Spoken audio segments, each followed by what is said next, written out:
it was at that time. This is huge news because house values declined all the way through 2012 and have increased year over year for the past 2 years. The highest values were in 2006, and hopefully values will continue to rise over the next several years. So house values back up in South Orange. And you know, if house values are back up in South Orange, it's also back up in the hood here. Maplewood as well. Right? Mm-hmm.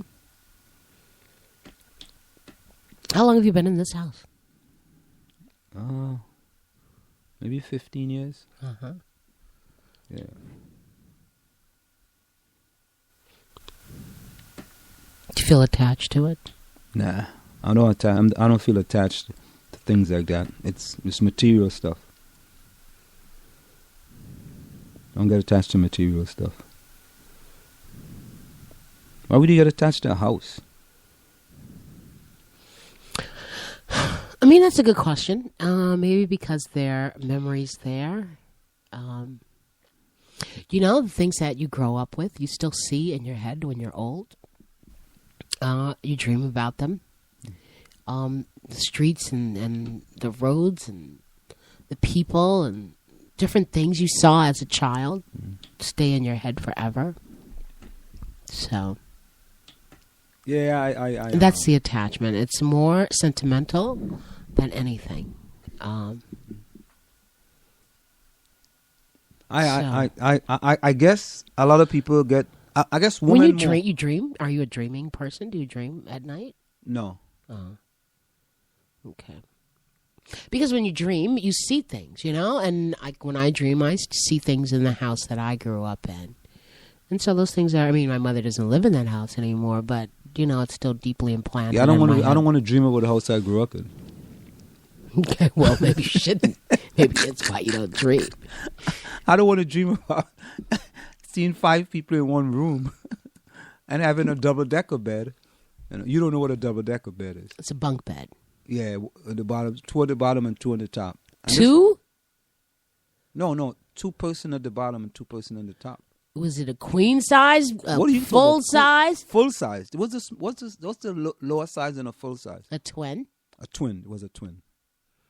2 people in a twin bed? 2 on the top and 2 on the bottom. Wow. That's how we roll, man. Yeah, don't roll. Especially if you're at the top. Don't roll. No, I used to be in the corner. I remember I used to be in the corner and I sleep on my side. Because that's the way to give my brother a little more space to sleep. There's no thrashing about. Yeah, no. And then, you know, my face was up against the wall, you know. And you just stayed that way all night, you think? I mean, yeah. Well, you can turn a little bit, but if you turn, I might wake up my brother. He ain't too far from you, you know. Wow, yeah. Serious stuff. You know. Well, you've moved up Wall Street. And then sometimes my brothers on the top used to make noise. And we used to kick the bed from the bottom. Man, stop making noise. And the bed used to sink in somewhat from the top. It's like a sink. You know. It's serious. You laughing, you know. I tell people, you know, the stuff that I appreciate the way I grew up. Okay. I'm very happy about that. Okay, look at you. Can see that. God, I wish you could see his face right now. You know, this exciting look of nostalgia. I don't know what's going on. But at any rate, I'm just sitting here with the mic. This is unusual. Go ahead. I should keep talking, huh? Let's see what else is going on in this exciting town that we've got here. In addition to Black History Month on Springfield Avenue, and there's a whole long list of things that are going on in February. We should... Well, there's also... what is the Community Coalition doing for Black History Month, you know? I don't know that. And why they're going to have some white speaker and it's going to make you angry? How's that? No, I don't think they're gonna have a white speaker. I'd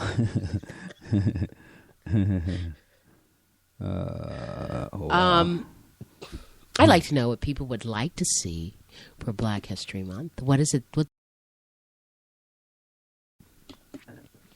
story? Yeah, you know what Black History Month. You know how it started or any of that other stuff. No. See, you know, I keep telling you, even though, you know, you tell me all these stories of oppression and, you know, sleeping in a bunk bed with 5 other people.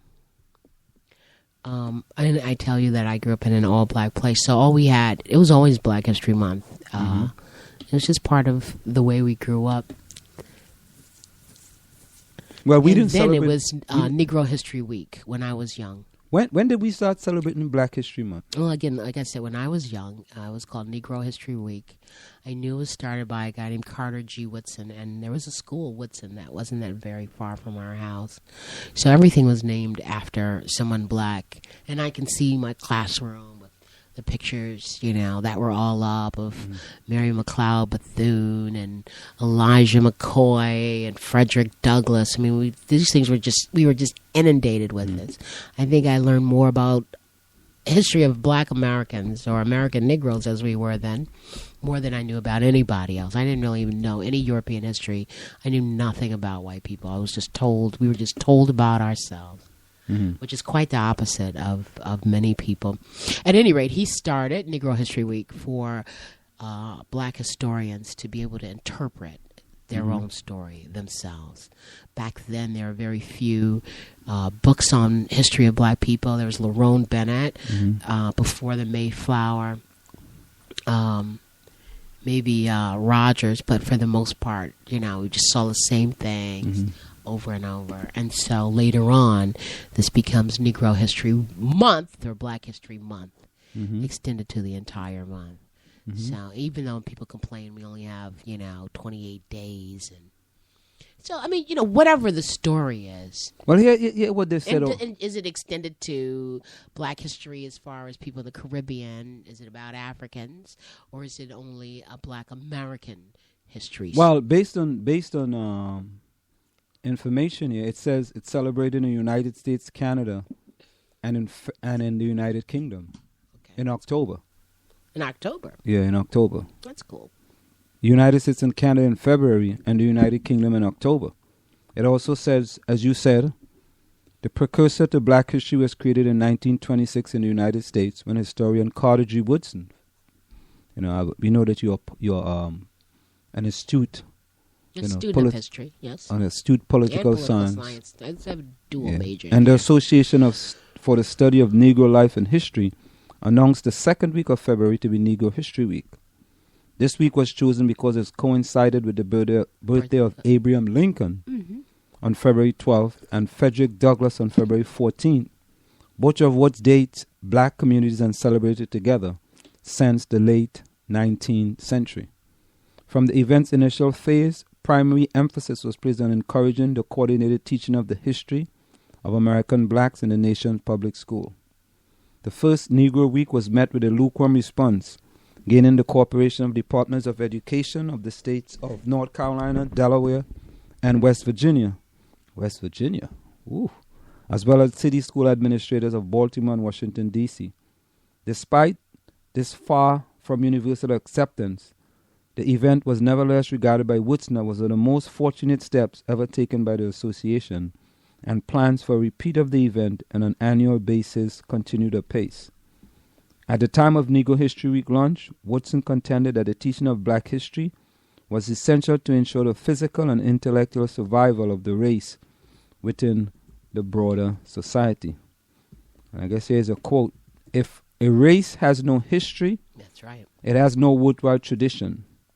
It becomes a negligible factor in the thought of the world, and it stands in danger of being exterminated. The American Indians left no continuous record. He did not appreciate the value of tradition, and where is he today? The Hebrew keenly appreciated the value of tradition and is attested by the Bible itself.